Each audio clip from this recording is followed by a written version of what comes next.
Hi అండి. వీటిలో ఎప్పుడైనా మీరు చూసారా? చూసుంటే నాకు కింద కామెంట్ సెక్షన్‌లో కామెంట్ చేయండి. వాటిని ఏమంటారో? మా సైడ్ అయితే అవి పిక్కలు అంటాము. ఇది ఈ సీజన్‌లోనే దొరుకుతుంది. ఎక్కువగా కార్తీక మాసం ఇంకా డిసెంబర్ ఎండింగ్ వరకైతే ఉంటాయి. నేనైతే వాటిని పావు కేజీ 40 రూపీస్‌కి అయితే తెచ్చాను. మీ ఊర్లో కాస్ట్ ఎంత ఉంటుందో చెప్పండి. ప్రెజెంట్ అయితే నేను దాన్ని కాలీఫ్లవర్ వేసి కర్రీ అయితే వండుదాం అనుకుంటున్నాను. కుక్కర్‌లో కదా! సో కర్రీస్‌కి అయితే ఈజీగా ఫాస్ట్‌గా అయిపోద్ది కదా అని ఒక 2 విజిల్స్ దాకా పెట్టి ఉంచానండి. ఇంకా మా బుడ్డి దానికి అడిగాను, నైట్‌లోనే అడిగాను. "ఏం తింటావు క్యారీస్‌కి" అంటే నాకు ఈ పిక్కల కూర వండు అని అన్నది. సో ఎక్కడో వీడియోలో చూసిందంట, ఎలాగో తిన్నాం. ఇంక నాకు ఇంటికొచ్చిందని నీ పిక్కల కూర అంటే మా హస్బెండ్‌కి చెప్పగానే మార్కెట్ నుండి అయితే తెచ్చారు. ఇంక కాలీఫ్లవర్ వేసుకొని చాలామంది అయితే ఇలాగే వండుతారు.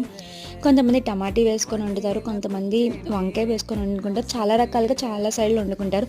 మా సైడ్ అయితే ఇలా కొంచెం వెరైటీగా అయితే చేస్తాము. ఇంకా ఫుల్‌గా అయితే కర్రీ అయితే అయిపోయింది. ఇంకొంచెం వాటరీగా ఉందని మళ్ళీ ఒకసారి కొంచెం దగ్గరికి పెట్టాను. వీడియో నచ్చితే like, share and comment. Don't forget to subscribe.